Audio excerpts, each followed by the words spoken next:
Bobby always dreamed of becoming like his friend Matty. He'd always try to sit in his spot in the car, or try to get his money, often hiding Matty's wallet and doing all sorts of things that showed how much he loved human life. He dreamed of being one of them. Matty worked as the director of a secret biological development lab, and he'd noticed all these little things Bobby did. So he studied his case for a long time and decided to help him. He made a plan, got everything ready for the surprise. The idea was insane. The chances of success, super low. It had never been done before. Finally, the big day came. Bobby and Matty walked into the lab. No one else was there. Matty gave Bobby the necessary drugs and put him inside a light machine. It actually worked. This was the new Bobby, a young man in his 20s. He jumped with excitement, went home with Matty. But things escalated fast. Bobby started pushing himself into Matty's space, his home. It got to the point where Matty left. Bobby wandered the streets like a homeless guy, had nothing to eat. Then suddenly, he saw someone who looked exactly like him.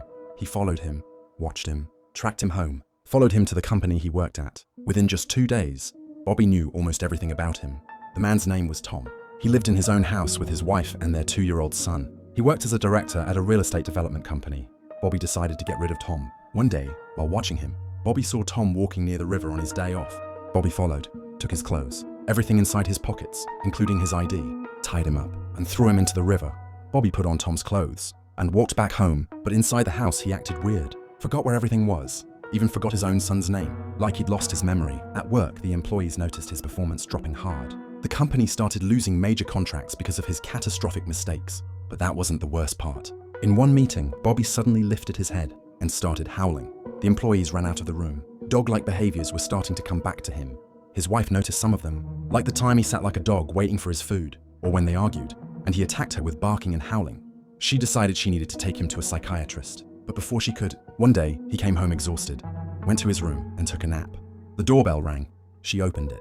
It was the police. "Mom, we found your husband tied up and drowned in the river." She froze. "That's impossible. He's sleeping inside." They rushed in and found a dog sleeping in the bed. He was arrested. After investigations and record checks, they traced everything back to Matty. Matty was sentenced to prison, and Bobby was sent to an animal shelter. That's how his journey ended. The dream he once had turned into a nightmare. But who knows? Maybe one day he'll dream of becoming something else.